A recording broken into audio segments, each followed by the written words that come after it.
I'm enchanted by rock architecture. I mean, I just love like when you're up in some steep formation and it's just these soaring walls, and being amongst those walls, being actually in and amongst these steep faces. Granite is probably one of the coolest things to immerse oneself in when you're up there on the wall. Your senses are so much more heightened when you're so in the present moment. There's just this cool little bit of crisp in the air, the sound of the leaves under your feet, the presence of the sun slanting in, the presence of the smell of the Sierra, the presence of, the breeze, the air moving through, and the smell of the granite. I mean, it has such a smell to it. And it's just like, almost like a symphony. It's all coming together in this complex moment, and you're just so aware of where you are.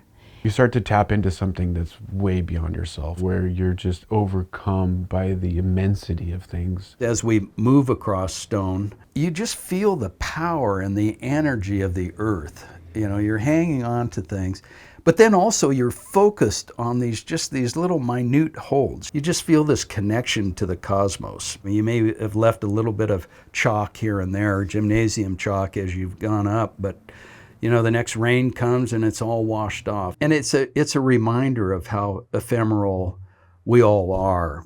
I think climbing can be a space of meditation. And as a space of meditation, it's a space of just clearing things out. Both in terms of being on the rock. I mean, especially when you're on lead, you are not thinking of anything else. So you've really achieved what we hope to achieve in meditation. Like, you're just super present. It's always you're looking at yourself all the time when you're climbing. From the moment you're packing your bag to the hike up, you are looking at yourself in the depths of you, of who you are. Climbing for me is like a huge release, it's just a freedom of the mind, just to kind of flow. There is this kind of apex experience I think all of us as climbers have when we're really moving confidently and just without any kind of emotion, without anything going on in our head. And I think that it's kind of a fleeting thing. It doesn't happen all the time. That's what we all continue to seek. For me, my clarity and focus is the most when I'm scared, when I'm out on the lead end of the rope and I'm nervous about, am I going to be able to make this next move? How far out from my last piece of protection am I? It's kind of a quiet rush that, is going on in your head and nowhere else. It's literally a cleansing. It's life or death. You want life, you don't want death. And we all strive to live on, but it's weird. To capture the moment the best, yeah. I've had people ask me about climbing, and they say, oh, it's such an adrenaline sport.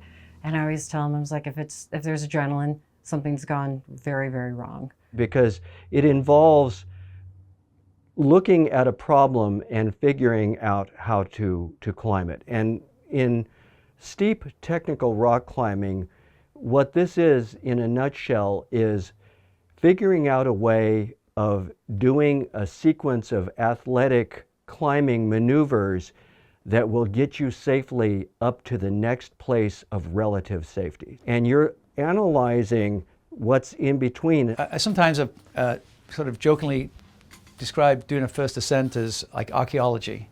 When you start working this route out, you start realizing, like, oh, right when it gets hard here, and then you clean something off, and you're like, oh, there's just a perfect edge right there, right just where I need it. And then there's a perfect foothold over there, and then there's an imperfect one over here, but I can work it and actually make work. And then you start sort of realizing it, and as you've been doing, there's bits of dabs of chalk going onto this route. And then by you're finally done, you've actually sort of created this passage up the rock that didn't exist prior to you figuring it out. And sometimes they just barely connect in a way where you're like, you know what, if there was just one or two less holes, this whole thing would never exist. those series of holes and smears and corners and maybe places to place protection and so forth, they were all there, and I just sort of uncovered them like an archaeologist.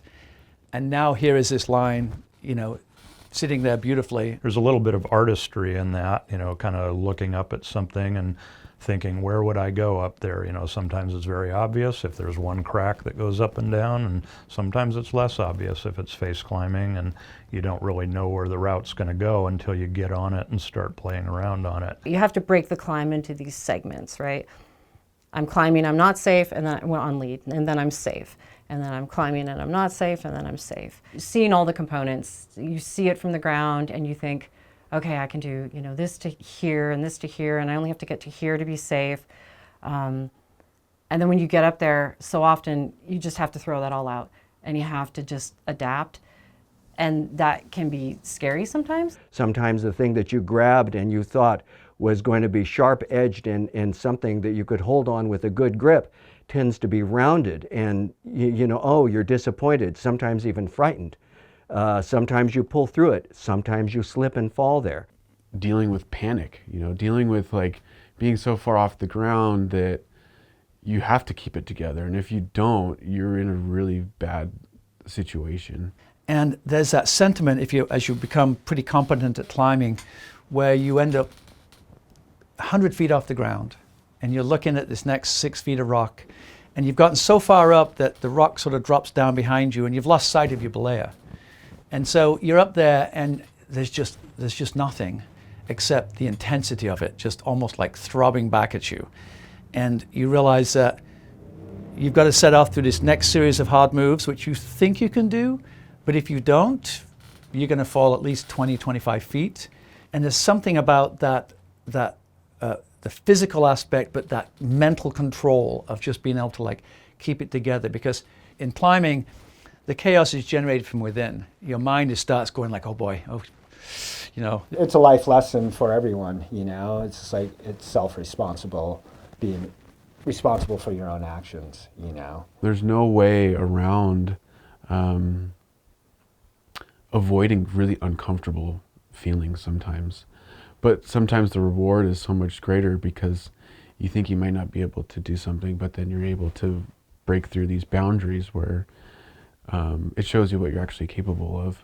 The great thing about climbing in El Dorado County is the diversity of it. It is an amazing mecca for rock climbing. I would put it in maybe the top 10, maybe the top 5 in the entire country. Here we have, 3 Trans-Sierra highways, 88, 50, and 80. And they go up and over the Sierras and up and over all of this granite. And when you're learning how to rock climb in Northern California, it's all about granite. We have a lot of different kinds of routes too. We have, easier stuff. So we have like what we call low angle slab that would be great for younger people or people who are newer. And then we have stuff that's as hard as anywhere in the world. I could climb pretty much a different destination every day for probably a month and never drive more than probably an hour and 20 minutes from this area. I mean, there's that many different locations to go climbing. And new stuff just keeps being put up, which is also pretty amazing. I mean, just the other day, I went to a totally new area. Wright's Lake, just a magical place. Like, the white granite is such a magical thing. I love Consumnus because it's a really cool place to learn, because you've got all these variables of different things, different types of climbing. I mean, at one time, the most difficult climb in the world was up at Sugarloaf. Sugarloaf is kind of a little piece of Yosemite Valley. It's got, kind of these burly, wide cracks and other strenuous cracks. The allure of Grand Illusion, it's a beautiful overhanging splitter crack, It's like you look out, it's like, holy shit, man, look at that thing. Sugarloaf is very special too because on the, I guess we can call it South Buttress, Hooker's Haven area, we'll literally, after a hard rainstorm, we'll be dry in 1 hour. It's really weird because the way the rock sets, and it's prone to wind, so any kind of wind, it just like, phew, all of a sudden just like poofta. Yeah, it's really cool because we go up there, it's like, okay, clear. Everybody else is like walking down, we're walking up. It's still rainy, yeah, but it won't be. We just go up there. We actually let our ashes go for 2 of our dogs up there because they loved it up there. They came with us up there, and so them running around up there now in their spirit. So it's always going to be a very special place. Where I really found my most adventure was at Phantom Spires. We had the fortune in the mid-70s to be in on developing a lot of the new climbs there, discovering these new unclimbed climbs. There's these big black diorite knobs that protrude from the granite, and they make for incredible climbing, sometimes easy, sometimes real hard, just depending on how big and how spaced out they are. And you know, to this day, there's classics at all these areas that I've climbed at in the past, and they get done all the time, and I'm just delighted when I see them in a magazine or a catalog or something like that, and there's a picture of, you know, ultra classic at Phantom Spires, and I think, yeah, I did that. And that further cemented our bond as friends. You know, when we knew that you know, this was something that's going to go in a guidebook someday. You know, it's almost like a legacy. I think it's really important to point out just what a world-class crag we have with Lover's Leap. As far as I know, is unique to the planet. I've run into many climbers from all over the world, Asia, Europe, you know, Russia even, that have come to Lover's Leap. You could take Alex Hanold, Ron Cow, Chris Sharma. Who else developed their strengths at Lover's Leap? Warren Harding, Royal Robbins. There are more high-quality, moderate rock climbs at Lover's Leap than there are in Yosemite Valley. Route after route, whether it's the Bear's Reach or Scimitar or The Line or Corrugation Corner or Surrealistic Pillar. I used to every year also do Traveler's Buttress, and it's just a very powerful place. You just feel the power and the energy of the earth. Lover's Leap I did a couple of times, and my favorite picture that I have is of me climbing, but I'm just sitting in the rocks. This was, you know, 40 some years ago, and it's my favorite picture. I don't even know who took this, but I'm so glad they did, because it's been such a conversation piece over the years. And I think I even have moccasins on in that, not climbing shoes, but. There's one specific climb at Lover's Leap called Powerlust, which it's a sport climb. It's not very long, but it's hard. And I had taken that climb and figured out the sequences, but knew it might be a little bit of time before I came back to it. So me being the analytical person I am, I wrote down every single move. That was probably about 8 years ago. And then just about a couple months, or maybe a month or so ago, I said, well, I want to try that one again. And I'm like, ooh, I'm way older. But it's still, I mean, I was still able to remember the moves, still able to get up this amazing, spectacular climb. I've climbed at Lover's Leap for 40 years, and I'll still walk up to Lover's Leap and I'll look up the east wall and I'll see somebody on Bear's Reach, which gets done probably 20 times a weekend, has been done 1,000 times, and I'll look up somebody up there and I'll just go, that's just really fucking rad. Like those little guys up there, and it never sort of ceases to amaze me. You know, just to put a plug in for Petch, I mean, he's done an incredible job of being the master steward of Lover's Leap. He cleans gear off rocks. He clears gear off on the base of rocks. He, you know, does trail work by himself. He helps encourage people to come up and work with the Access Fund and other local groups to do trail improvements. We have a lot of blood, sweat, and tears into maintaining that area, and we're extremely proud of what we've done. And one of the trails, I call it's my art project, because I'm still working on it and it's coming out really beautiful. I like to say I don't own Lover's Leap. Lover's Leap owns me. As I got older and had, you know,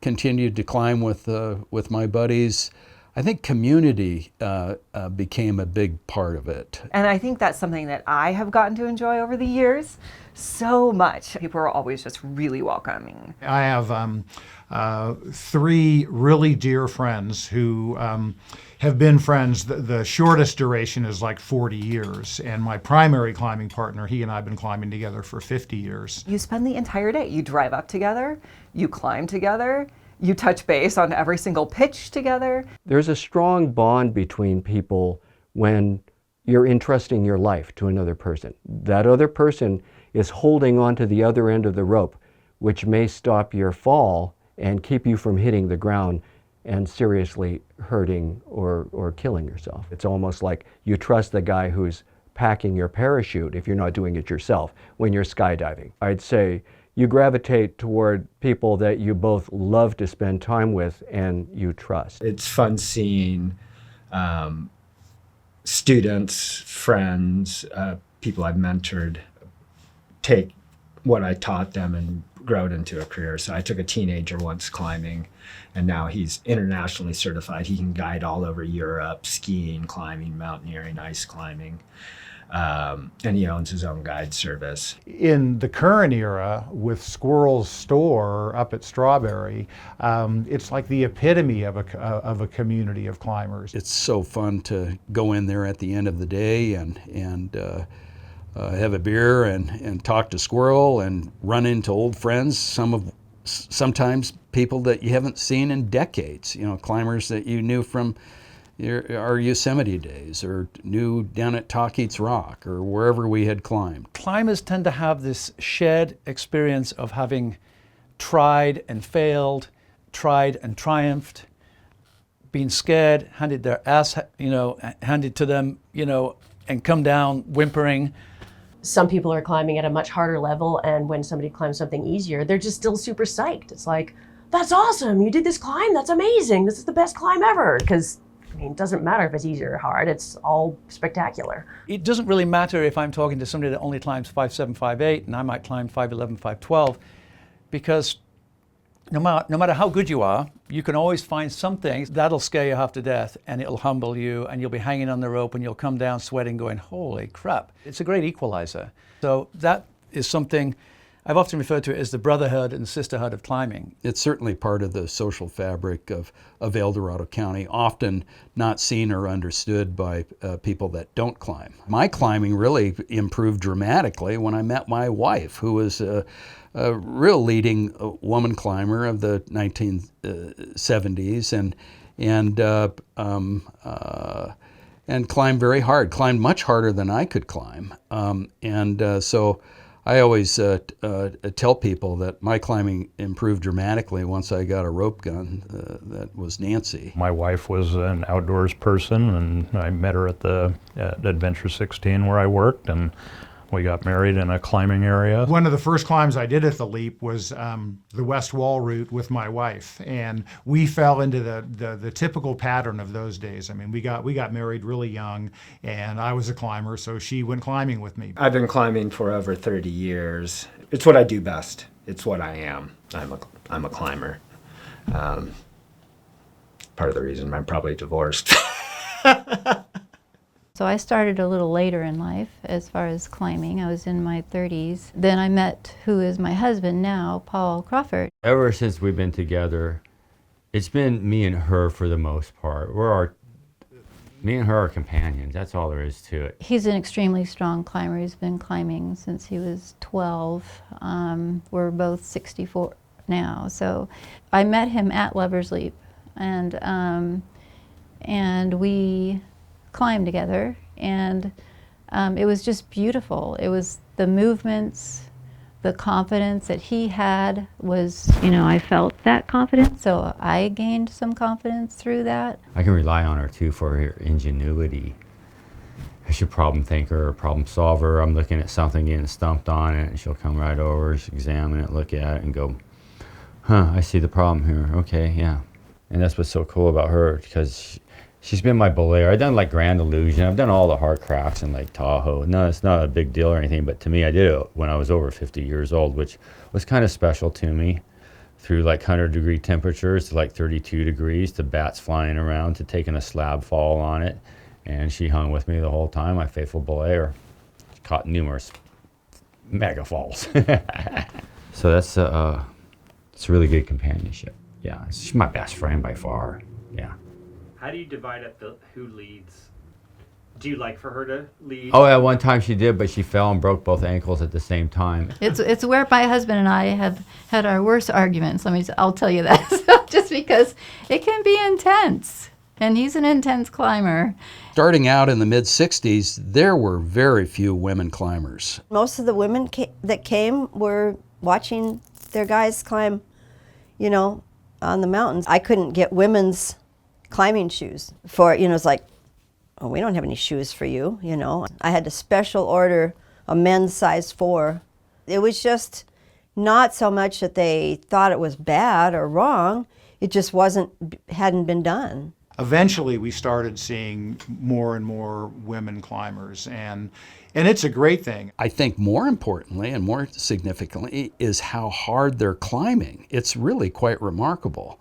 We're seeing women do ascents that we stayed away from, you know, back in the 70s and 80s, and they're cranking it out. I was on a climb in Yosemite just the other day, and this young gal who was climbing with her boyfriend in front of me said, well, what was it like when Lynn Hill freed the nose? Was everybody okay with that? And I said, you know, it was more than okay with that. I mean, it was really cool that Lynn Hill did it. We all knew that she was really a gifted climber, and the fact that she was able to pull that off before any of the leading guys in Camp 4 was just so fun. Really, there's plenty of women that can climb exactly the same stuff that guys can climb. I mean, I have a forte of slab climbing, which is more balancy on your feet, and I'm not as good at need a lot of forearm strength, but there's plenty of women that have plenty of forearm strength. There's actually a joke in climbing, or it's not a joke, it's more just things we say to new climbers, especially new male climbers, climb like a girl. And what that means is, like, use your whole body, because oftentimes men are trying to do pull-ups on everything. They just want to muscle their way up. And women tend to be not as strong, and so we have a lot more technique, and so we kind of dance our way up. If I want to watch somebody climbing, usually the most inspiring climbers I watch are women climbers, because they're so controlled and they're so precise with their movement. So Katheryn Hughes, she was sort of my entrance into the climbing community in El Dorado County. I called her the den mother of the house, because she just brought people in, and she's just amazing, and she just was super supportive. And yeah, come climb with us. Terry calls me den mother and things like that a lot, and it's actually, of course, wonderful to hear. It's one of my things I love to do, is to, like, sort of pluck them in to, like, all right, come with us, come out and come climbing. I was going through a transition in my life, and I met these most incredible, strong women. They're independent and lots of confidence. And I was just like, wow, you know, they're amazing women. And I needed that at the time. And so I got to know them, and they took me out climbing. And sometimes I'd come home exhausted from the climb, and sometimes exhausted emotionally, just like learning about who I was and the growth at the time that I needed with these very strong women. And they just helped me get through some times. The very tough times in my life. I remember specific conversations with Terry, particularly about, you know, this is going on, this really big breakup, this really difficult time. What do I do, or how do I handle this, or just how do I be here? I'd say even friends who were going through a hard time at any particular moment, the conversation would be passing, because we would come back to, wow, that was a great pitch, or don't you love that one move, or just whatever's present for us, right? So it allows those storms to pass by and to just be in this present moment with the rock. El Dorado County is a special place for me in that climbing. It will always mean that to me, because of all the ways that it added to my life. I look back on my climbing career with a sense of accomplishment and pride, and then just gratitude that I was able to hang out and be brothers and sisters with some very, very good people. Climbing has been one of the most important forces in my life. I mean, there's just no doubt about how much I've learned from being a climber. Rock climbing is always in the back of my mind. I will never lose my passion for climbing up a rock. I'm 65, almost 66, and I still love to climb, but it's as it should be. The next generation is standing on the shoulders of the generation before, and they're putting stuff up and knocking off like some of the hard climbs that I put up in like short order and going off and doing stuff that's just ridiculous, which is one of the great things about climbing. Just the level that people are climbing at now, it really was hard to perceive even a decade ago that people would be like at that level. And it's still, and in 10 years it'll pass itself again quite easily.